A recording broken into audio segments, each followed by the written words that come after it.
예, 안녕하세요. 국회직 24년도 8급 문제 두 번째 시간입니다. 자, 1번입니다. 11번. 이거 문제가 상당히 포괄적이더라고요. 관련 법령 다 물어봤고 좀 어렵게 냈더라고요. 자, 답은 1번입니다. 1번이고, 이 공직자 이해충돌 방지법 말 그대로 공직자만 들어가요. 여기 공직자, 요게 포인트인데, 물론 유관단체가 들어가긴 하는데, 누가 빠진다? 언론사가 빠져요. 언론사가 빠지고, 또, 사립학교가 빠져요. 요게. 공공기관 들어가는, 유관단체 들어갑니다. 근데, 사립학교 직원하고 언론사가 지금 법에 빠져 있습니다. 자, 정리 한번 해볼게요. 답은 1번이었습니다. 요 내용이 바로 밑에 있거든요. 여기 있는데, 부패방지법은 보다시피 뭐가 있다? 사립학교 들어와 있죠. 언론사 없는데 여기 들어와 있죠. 근데 뭐 부정청탁 금지법이 이게 언론사가 들어올 때 논란이 되게 많았어요. 근데 들어와 있죠. 이 학교 법인이라는 게 사립학교 법인이에요. 이거 들어와 있지만은 여기는 빠져 있습니다. 빠져 있고 여기는 특이한 게 여기 빠져 있어요. 사립학교하고 언론사 빠져 있다는 겁니다. 그래서 요거 조심하는데 아마 이 언론사가 그 당시에 논란이 있어서 내신 것 같아요. 어쨌든 이해충돌방지법은 기본적으로 공무원만 들어간다. 물론 예외적으로 공공기관 운영하는 법률에 공공기관하고 윤리법에 유관단체 들어가는데 기본적으로 공무원만 여기는 사립학교에 있고 언론도 있다는 것. 그 정도만 정리 한번 해보시고요. 자, 다시 올라가겠습니다. 두 번째, 윤리법 보시면은 재산 등록이 있고 공개가 있거든요. 4급 이상이 등록, 5급, 아니, 1급 이상이 공개예요. 근데 경찰과 군인 이런 뭐 특정직은 계급이 좀 다르잖아요. 별도로 외워야 되는데 어떻게 온다? 경찰은 총경, 치안감, 치안감. 반면에 소방은 소방정, 소방정감이에요. 소방정감 여기는. 그 다음에 군인은 대령, 중장, 별 3개짜리. 그래서 총경, 치안감, 소방정, 소방정감 조심해야 되고, 대령, 그 다음에 중장이요. 별 3개짜리. 그 다음에 판사와 검사 다 등록이에요. 그 다음에 판사가 더 세다 보니까 고등법원 부장판사 이상, 그 다음에 검사는 대검찰청 검사 이상, 이렇게 검찰은 대검찰, 검사는 대검찰청, 판사는 고등법원, 이렇게 좀 정리해 보시고요. 그 다음에 어, 4급 이상이 재산 등록인데 이 등록 의무자는 모두 해야 돼. 취업이 제한돼요. 앞에서 5년간 담당했던 일을 3년간 취업이 안 돼요. 그치? 5년, 3년. 반면 비위 면직자는 5년간 했던 일을 5년간 못 해요. 그래서 취업 제한은 윤리법에 그다음에 비위 면직자 취업 제한은 퇴직공무원 취업 제한은 윤리법에 비위 면직자 취업 제한은 부패방지법에 있습니다. 5년간 담당했던 일을 3년간 못 합니다. 이것도 맞았죠. 자, 그다음 넘어가면 행동강령은 되게 그 돈 관련된 게 되게 많아요. 그러니까 청렴 의무, 뭐 금품 수수하지 마라, 뭐 이런 것들 그런 게 많다 보니까 청렴 유지 관련된 구체적 기준이 있다. 근데 이런 건 있습니다. 대통령령이고 그 근거가 조심할 게 있어. 윤리법이 아니라 뭐다 부패방지법이에요. 부패방지법에 근거해서 우리는 대통령령으로 해요. 다른 나라 OECD들은 3분의 2가 법률인데 우리는 대통령령이에요. 이거 조심해야 되고요. 어쨌든 얘는 어긴다고 해서 징계만 되지 다른 처벌은 없으면 형사처벌은 없습니다. 징계는 가능하다. 그다음에 뭐가 있다? 여기 주식백시 신탁이 있는데 윤리법에 뭐가 있다? 돈 관련된 사전 예방이 있어요. 사전 예방이 있는데 여기에 재산 등록, 그다음에 재산 공개, 주식백시 신탁 이게 바로 이해충돌 방지 의무인데 요 이해충돌 방지법에 있는 게 아니라 윤리법에 있다는 것. 그다음에 1급 공무원들 공개 대상자가 여기 적용돼요. 그래서 공개 대상자는 뭐가 들어간다? 주식백당 신탁, 그다음에 등록 대상자가 취업 제한 이런 식으로 정리해 놔야 됩니다. 조심해야 돼요. 어쨌든 주식백신 신탁이 이해충돌 방지인데 이게 이해충돌 방지법에 있는 게 아니라 윤리법에 있다는 것 조심해야 됩니다. 답은 1번이었습니다. 자, 그래서 정리했습니다. 그래서 여기는 언론사가 들어와 있다는 것, 학교 법이니까 사립학교 들어와 있다는 것, 여기는 언론사도 없고 사립학교도 없습니다. 자, 그다음 행동강령인데 이게 행동강령이 윤리법의 근거가 아니라 부패방지법이에요. 부패방지법이고 적용 제외가 있는데 보다시피 행정부만 들어갑니다. 행정부. 우리가 알고 있는 협의행정부. 근데 헌법 보시면 선관위가 행정부 편에 있거든요. 근데 선관위도 독립기관이거든, 헌법상. 그러다 보니까 국회, 법원, 헌재, 선관위까지 들어갑니다. 이거 적용 제외예요. 적용 제외다. 근데 이따 볼 감사원의 직무 감찰은 선관위가 포함돼요. 선관위가. 그래서 감사원은 선관위 공무원을 직무감찰할 수 있지만 행동강령은 선관위는 제외입니다. 또 지방의회 의원도 제외입니다. 제외니까 그래서 국회, 법원, 헌재, 선관위는 독립기관하고 지방의 의원은 행동강령이 제외된다는 것. 그러다 보니까 뭐가 들어와 있어? 선물 신고할 때는 여기는 그 윤리법인데, 그 윤리법 행동강령이니까요. 자, 그 다음에 주요 내용 봐보세요. 뭐 그냥 큰 틀만 잡아봐. 공정한 직무 수행, 특히 부당이득, 건전한 공직 풍토. 요 크게 세 목록이 있다는 겁니다. 세 목록이 있고요. 넘어가면은 자, 누구든지 이 공무원이 이런 행동강령 위반했다 신고할 수 있어요. 신고하는데 누구한테 신고한다? 그 기관장한테. 또 행동강령 책임관이라는 공무원이 있어. 기관마다요. 요 공무원한테 맨 마지막 국민권익위한테 신고할 수 있다는 겁니다. 그다음에 신고했을 때 만약 문제 있다 징계밖에 안 됩니다. 징계까지 가능하다 이렇게 형사처벌은 없어요. 그 법에는요. 자, 통제제도입니다. 이것도 법이에요. 12번 문제. 국민권익위 행정부와 독립된 옴부즈만. 우리나라 국민권익위가 옴부즈만 기능 맞아요. 맞는 말이고 근데 틀렸죠. 우리나라 옴부즈만은 헌법기관이 아니라 뭐다? 법률기관이에요. 틀렸습니다. 원래 옴부즈만은 스웨덴형이고 헌법기관이고 의회 소속이에요. 근데 우리는 의회 소속이 아니라 행정부 소속이다 보니까 법률로 안 하고 그러니까 헌법이 아니라 법률로 해도 독립될 수 있어요. 의회 소속이라면 헌법을 해야 되겠지만 행정부 소속이니까 의회가 만든 법률만 해도 행정부로부터 독립될 수 있다는 겁니다. 틀렸고요. 그다음에 우리는 뭐가 없다? 다른 나라는 직권조사 됩니다.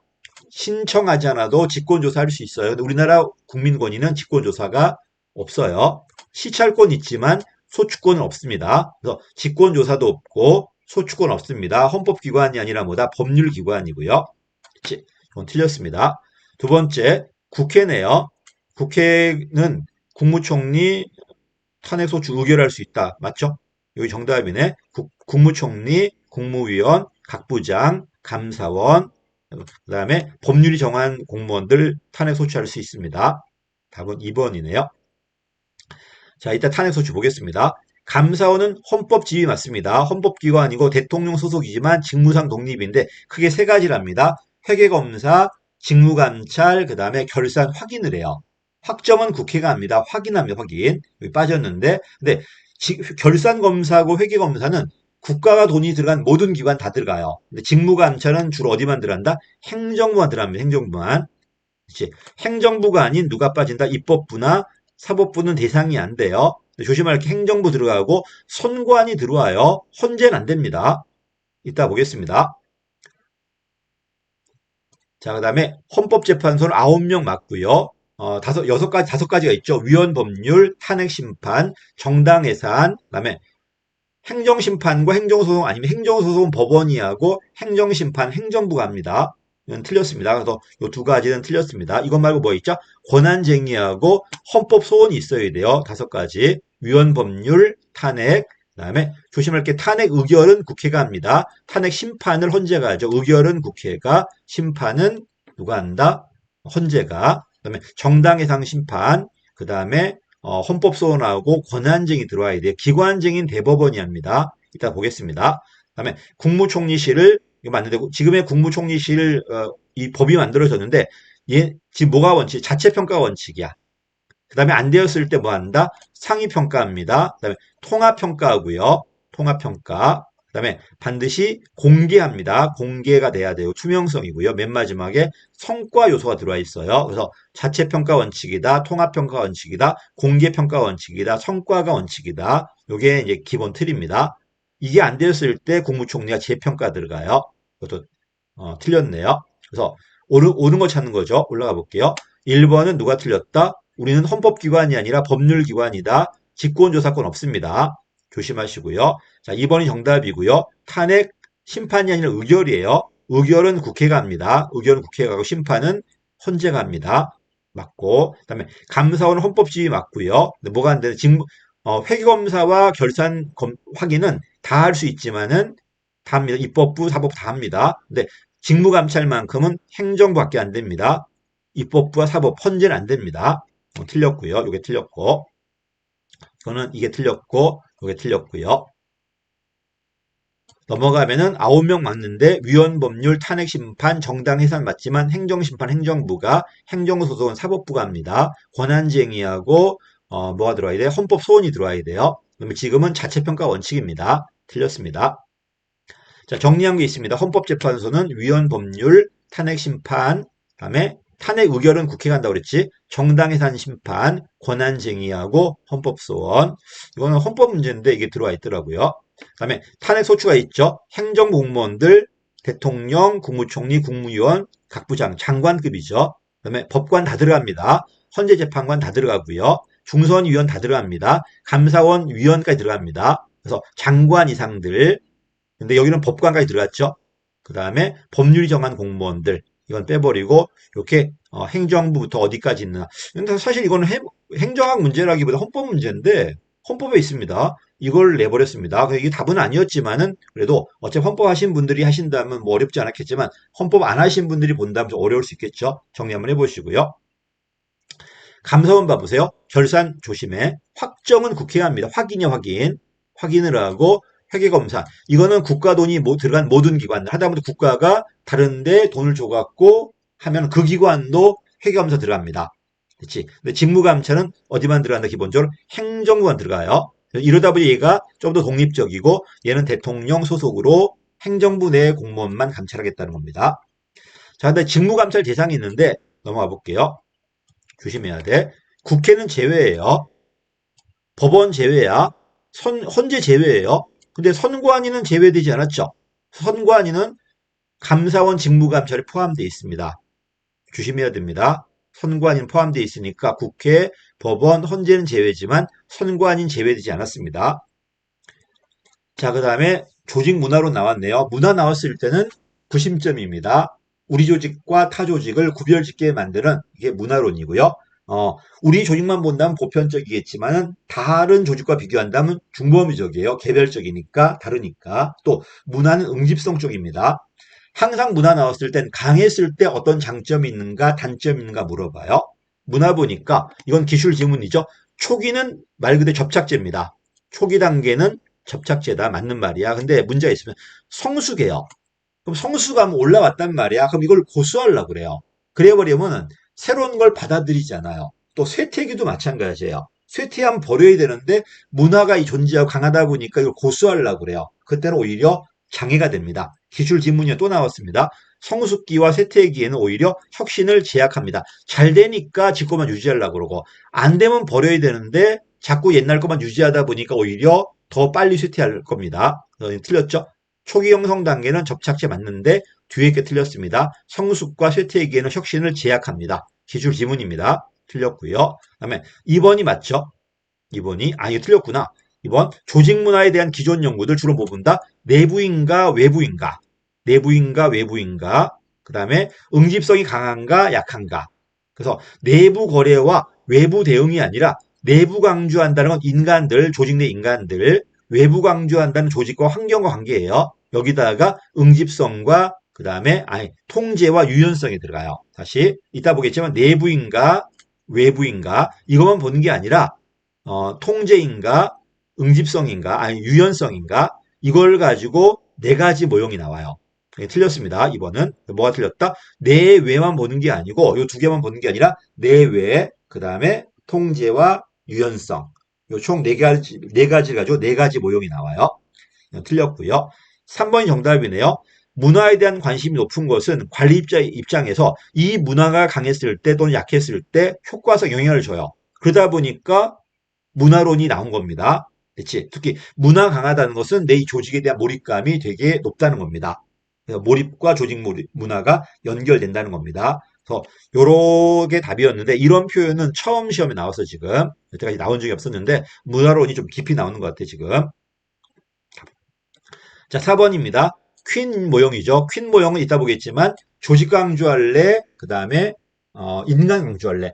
조직 강조한다는 건 외부 쪽이고 인간 강조한다는 건 내부 쪽입니다. 그 다음에 통제할래, 유연성 줄래 네 가지가 나와요. 합리 목표 모형, 그 다음에 개방 체제 모형, 그 다음에 뭐야 인간관계 모형, 내부과정 모형 총 4가지 나올 겁니다. 이걸 가지고 한 겁니다. 자, 보니까 합리 목표 모형은 뭐가 목적이다? 생산성이 목적이에요. 이걸 위해서 기획이나 목표 설정을 할 겁니다. 이건 맞았는데 뭐가 틀렸다? 신뢰와 팀워크는 어디 쪽이다? 인간관계 모형이고요. 안정성은 합리 목표 모형도 되지만 안정성은 기본적으로 내부과정 모형이에요. 통제하면 정말 안정성이기 때문에 사실 이 안정성을 내부과정 모형이라고 해서 이걸 틀렸다고 할 수는 없습니다. 그래서 합리 목표 모형도 생산성도 있지만 통제니까 안정성이 있습니다.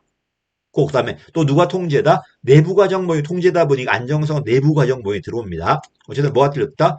합리 문화는 이게 과업 문화거든요. 조직 강조 통제한 과업 문화는 생산성이 목적이고 이걸 위해서 기획이라든지 목표 설정이라든지 이걸 하는 게 합리 모형입니다. 문화. 이건 틀렸죠. 신뢰 팀워크가 틀렸고 안정성은 틀렸다고 할 수 없습니다. 요거는 되게 인간관계 모형이에요. 이따 볼게요. 홉세들은 처음에 4가지를 말합니다. 권력거리, 개인이냐 집단이냐, 불확실을 회피하냐 선호하냐, 남성이냐 여성이냐. 그러다 나중에 장단기가 들어오고요. 하나 더 들어옵니다. 하나 들어와서 쾌락이나 절제냐. 총 6가지거든요. 처음엔 4가지로 제가 배울 때 4가지였거든요. 근데 하나가 더 들어오더니만 요새 하나 더 들어와요. 6가지로. 그래서 5가지 했다고 틀린 건 아닙니다. 원래는 4가지였지만 하나 추가되었고 또 하나 추가된 거야 지금. 그래서 처음에 4가지라도 맞고요. 5가지 추가한 것도 맞고 6가지도 맞아요. 다만 추가되고 있는 거죠. 그다음에 이건 틀린 게 아니고요. 집단주의 강하다. 집단주의 강하다는 거는 어때요? 응립성이 되게 세다는 겁니다. 이러다 보니 개인주의보다 더 단단합니다. 느슨한 게 아니고요. 그래서 개인주의 문화가 훨씬 더 느슨한 개인관계고 집단주의 문화가 좀 더 단단한 개인관계입니다. 옛날 문제 보시면 사회 안전망이 어디 많이 있냐? 당연히 개인주의 문화보다는 집단주의 문화에 많아요. 이것도 기출 지문입니다. 그래서 이건 틀린 게 뭐 5가지, 6가지 이게 틀린 게 아니고 뒤에 게 틀렸습니다. 집단주의 문화 강하다, 단단합니다. 개인주의 문화가 너무 느슨해요. 이런 것들. 홉세가 자꾸 나오더라고요. 자, 그래서 옳은 거 찾는 거니까 3번이 맞습니다. 3번이 맞았고요. 정리한 게 나올 겁니다. 퀸 모형. 외부인가? 외부가 조직이에요. 조직 그 자체를 환경과 관계 속에서 인간이야. 내부가 인간이고요. 통제냐 유연성이냐. 조직 강조와 통제하는 게 합리 모형. 이게 과업 문화입니다. 생산성이 목적이고 이걸 위해서 기획이나 목표 설정을 할 겁니다. 수단입니다. 내부 강조 통제한 게 내부과정 모형 위계 문화라고 그래요. 안정성이 목적이고 안정성과 균형이 목적이고 정보 관리할 겁니다. 또 의사소통 같은 것들. 그다음에 외부 강조하고 유연성 주는 게 개방 취재 모형이야. 혁신 문화라고 그래요. 또 발전 문화라고 그래요. 적응이 목적, 혁신이 목적이고 자원획적이 도구로 들어올 겁니다. 인간관계 모형이 관계 문화라고 그래요. 인적 개발이나 사기가 목적이에요. 이런 것. 인적 개발이 목적이고 사기나 응집성이 수단 들어올 겁니다. 그래서 요 모형이 잘 나올 거니까 이건 효과성도 나오고 그다음에 그 문화로 나옵니다. 원래 퀸과 로복으로 나왔는데 이번에 퀸과 킴벌리로 나왔네요. 퀸은 항상 끼니까 그냥 퀸 모형으로 좀 외워두십시오. 그다음에 홉세드 처음에는 4가지를 말합니다. 권력거리가 크다 작다, 개인이다 집단이다, 남성이다 여성이다, 불확실을 선호한다 기피한다. 가른 다음에 추가되고 추가돼요. 이걸 가지고 우리나라 문화를 많이 물어봐요. 우리는 권력거리가 크다. 집단주의 성향이 강하다. 남성 성향이다. 위험 기피적이다. 이게 우리나라 뭐 특징이야. 권력거리 크다. 집단 성향이다. 남성이다. 그 다음에 불확실성 기피한다. 이런 것들. 자, 그 다음에 14번입니다. 기법이 나왔네. 의사결정 기법들. 델파이는 뭐가 포인트다? 델파이는 만나지 않습니다. 대면 토론하지 않습니다. 이거 틀렸네요. 그치? 합의가 목적인 거 맞아. 그래서 익명이다. 그 다음에 반복이다. 통계처리다. 합의가 목적이다. 이런 것들. 대면 토론 틀렸네요. 브레인소밍 이거 맞나? 즉흥적이 이거 맞았습니다. 즉흥적이다. 자유분방하다 맞고 다양하고 창의적 의견을 얻기 위한 여기까지 맞았어요. 근데 뭐가 틀렸다? 자유로운 비판이 없습니다. 의견을 자유롭게 제시하는 거지 뭘 하자? 비판과 평가는 다 나온 다음에요. 먼저 나오는 게 아니라 다 대안 나온 다음에 그 다음에 평가 들어가는 거지 나올 때 평가하면 안 됩니다. 그래서 자유로운 비판과 평가가 틀렸습니다. 평가와 비판하지 마십시오. 비판 최소화합니다. 그다음에 어떤 의견도 내십시오. 좋은 아이디어가 중요한 게 아니라 많은 아이디어가 목적입니다. 그런 것들. 소수가 특정 주제에 대해서 어떤 제약도 없이 자유롭게 의견 제시하는 게 바로 브레인스토밍입니다. 틀렸습니다. 1번 대면 토론이 틀렸고 비판과 평가 걸쳐서 대안 만드는 게 아니라 대안 만들 때는 다 말합니다. 틀렸습니다. 자, 디귿이 처음 나왔어요. 표적 집단 기법. 이건 뭐냐면 특정 주제예요. 소수 10명 내지 7명 정도 소수한테 모아가지고 그 문제만 타켓으로 물어보는 겁니다. 그래서 훈련자가 소수입니다. 소수고 한 곳에 모여요. 만납니다. 특정 주제야. 요 주제에 대해서 그 관련자, 그 타켓 있는 사람들한테 집중적으로 면담하는 거야. 면담. 그래서 특정 주제고 소수가 모이고 그다음에 면담할 겁니다. 전부 질적 기법이야. 만나서 할 거니까요. 수학적으로 통계하는 게 아니라 만나서 할 겁니다. 근데 문제가 뭐다? 특정 타켓만 대상하다 보니까 예를 들어서 어떤 물건이 있어? 10대만 팔리는 물건이야. 그럼 10대만 타켓이에요. 그럼 여기는 맞겠지만 이게 20대나 50대는 적용이 안 되겠죠. 그 결과 일반화 가능성이 낮다는 겁니다. 애초에 일반화가 목적이 아니라 특정 타켓으로 들어가는 거야. 타켓으로. 그치? 자, 이따 볼게요. 이게 처음 나왔습니다, 이게. 그 다음에 지명반론자 키워드 기억나죠? 일부러 이 사람은 또 이 집단은 반대 의견만 말하는 거야. 다른 사람 어떤 말하든 간에 반대 의견만 제시해요. 고의적으로. 그러다 보니까 지명자 반론 기법이 악마 주장법인데 이걸 번역 잘했죠? 반대말 말 거니까 반론 제기하는 집단이나 개인을 두는 거예요. 이 사람이 일부러 어떤 의견 말하든 간에 약점만 말해요. 적극적으로. 요것만 말하다 보니까 어떤 대안에 대해서 문제점이 뭐 있는가를 드러내게 만들겠죠. 이게 바로 집단사고 방식입니다. 이건 맞는 말입니다. 그래서 디귿과 리을이 맞았습니다. 옳은 거 찾는 거 지금 뭐죠? 미음 뭐가 틀렸죠? 명목시당 기법은 대면 토론, 아이디어는 익명으로 만들어요. 대면 토론에서 만드는 게 아니라 익명으로 만들어요. 그다음 만나요. 만나지만 집단 활동이 거의 없어요. 제한된 토론이야. 충분한 토론이 아니라 제한된 토론 합니다. 물론 토론을 거치지 않았다고 해서 틀린 건 아니에요. 근데 만나긴 합니다. 그래서 익명으로 의견 제시하고 사회자가 익명 의견 다 모은 다음에 칠판에 전부 쓴 다음에 토론해도 되고 안 해도 돼요. 바로 표결 들어갈 겁니다. 토론이 제한돼 있기 때문에 시간이 오래 안 걸립니다. 그치? 유능한 사회자도 필요 없습니다. 요게 저는 델파이와 브레인소밍의 결합이라고 보시면 됩니다. 델파이의 문제점은 익명이다 보니까 속일 수 있다는 것. 브레인은 만나서 하다 보니까 의견이 안 나와요. 그래서 만나지 않고 익명으로 의견 만든 다음에 토론하지 않고 바로 표결 들어갈 겁니다. 또는 토론하더라도 제한된 토론만. 그래서 분명히 모이니까 집단은 맞지만 토론이 없다 보니까 명목이에요. 그래서 이거 뭐가 틀렸다? 만나서 아이디어 말하는 게 아니라 익명으로 의견 제시하고 토론을 거치지 않아도 되고요. 제한된 토론만 해도 돼요. 바로 표결 들어갈 겁니다. 틀렸습니다. 이거는. 4번이 맞습니다. 자, 정리했습니다. 지명반론자 기법은 익명으로 아이디어 제시하고 토론해도 되고 안 해도 돼요. 바로 표결 들어간다는 포인트입니다. 이게 포인트고요. 그다음에 표적 집단 기법 처음 나왔는데 포커스 그룹이 나왔잖아. 인터뷰잖아, 지금. 만나서 할 겁니다. 질적 기법이에요.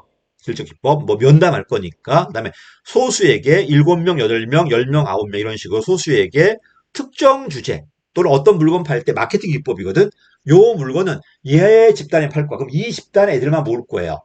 특정 타겟 집단이 있다는 겁니다. 초점화된 대화라고 그래요. 이러다 보니까 여기는 그 사가 맞겠지만 다른 데 들어가면 안 맞겠지. 그 결과 일반화가 안 된다는 겁니다. 소수 집단, 특정 주제에 대해서 타겟된 집단한테 인터뷰할 겁니다. 질적 기법입니다. 한번 나오니까 또 나올 수 있겠죠. 한번 나오면 계속 나오더라고요. 그래서 아마 다음번 시험에는 경찰 간부나 승진 같은 데 먼저 베낄 겁니다. 항상 걔네가 먼저 베끼니까 국회가 앞서가고 경찰과 이런 데가 쫓아가요. 그러다 보면 국가직이 나오더라고요. 나중에는. 자, 요게 포인트입니다. 여기까지가 이제 그 14번이었고요. 15번입니다. 예산 결정 이론이네요. 합리 모형과 뭐가 있다? 점증 모형이 있어요. 경제가 합리 모형이고 정치가 점증입니다. 그래서 경제가 틀렸죠. 포괄 분석이고 정치가 점증 단편이야. 이게 연결이 잘못되었습니다. 이건 틀렸고요. 자, 총체주의 모형은 목표가 명확해야 돼. 사회가 좋아하는 선호가 명확해야 돼요. 그러니까 사회 선호가 사회 합의가 목표거든. 이게 도출되지 않았다면 목표가 없는 거잖아. 그때는 점증 합리가 안 돼요. 그때는 타협하고 찾아가야 될 겁니다. 점증이 돼야 돼요. 사회 합의가 안 되었을 때는 합리가 적용되지 않습니다. 틀렸고요. 그다음에 점증주의 예산은 예산 탄력 조정한다. 그렇지 않습니다. 점증은 기존 정책을 기반으로 플러스 알파하다 보니까 정부 할 수 있는 게 별로 없어요. 다음에 합리 모형은 기득권 다 무시하고 새롭게 만들 수 있기 때문에 훨씬 더 탄력적이고 경기 변동에 정부가 능동적으로 대응할 수 있어. 일명 정책 기능은 합리 모형이에요. 합리 모형. 이것도 틀렸네요. 틀렸고요. 4번입니다. 단절 균형 모형은 점증도 있고 비점증도 있어. 일명 안정적으로 가다가 갑자기 사건 터지면서 끊어지고 새로운 균형이 만들어져요. 그래서 점증도 있고 급격한 변화도 있고 다시 안정화될 겁니다. 근데 문제는 이게 언제 일어날지 알 수가 없어요. 뭐가 틀리냐면 점증주의를 기반으로 했다고 할 수도 없고요. 두 번째, 예측이 안 돼요. 언제 이런 사건 터질지, 언제 코로나 터질지 어떻게 알아요, 이거? 예측이 안 됩니다. 틀렸습니다. 단절 균형은 점증과 비점증의 결합입니다. 그다음에 4번, 5번이 정답이네요. 루빈 모형, 실시간 예산 모형인데 이거는 다중합리성에 들어와 있죠. 다중합리성에 루빈과 킹던이 들어와 있습니다. 입출 균집과 제약 조건들이에요. 세입은 설득을, 세출은 선택을, 그다음에 제약 조건 균형은 제약 조건이에요. 제약 조건 정치. 그다음에 집행해야 돼 기술성과 책임성 정치. 맨 마지막에 누가 언제 어떻게 결정할 것인가 과정의 정치가 나와요. 이런 제약 조건이 있다 보니까 무조건 합리로 적용할 수 없다는 겁니다. 답이 5번이 맞습니다. 입출균집과네요. 5가지 느슨해요. 느슨하고 상호의존적이다. 단단하다면 합리 모형이에요. 느슨하고 서로 제약 조건을 작용할 겁니다. 요게 정리된 게 요겁니다. 세입은 설득해야 돼. 누가 낼 것인가, 얼마 낼 것인가, 어디 쓸 것인가 선택을 해야 돼요. 아무리 많이 쓰고 싶어도 거둔 거밖에 못 써요. 균형이라는 게 제약 조건이야. 그 다음에 아무리 잘 만들어도 집행자가 책임있게 집행하지 않으면 실패할 겁니다. 책임성의 정치, 집행의 정치, 가장 기술적이라고 그래요. 가장 기술적이다. 책임성 집행입니다. 그 다음에 누가 언제 어떻게 결정할 것인가 과정 정치 나옵니다. 그래서 입출균집과예요. 세입은 설득을, 세출은 선택을, 균형은 제약 조건을, 집행은 책임성이, 예산 과정이 이런 게 있다는 겁니다. 루빈 모형입니다. 여기까지가 오늘 제가 갖고 온 모형입니다. 자, 그래서 문제가 상당히 어려웠고 꼼꼼하게 물어봤는데 새롭게 나온 건 사실 별로 없어요. 다 있는 건데 좀 더 깊이 물어본 것밖에 없습니다. 오늘 여기까지 하겠습니다. 감사합니다.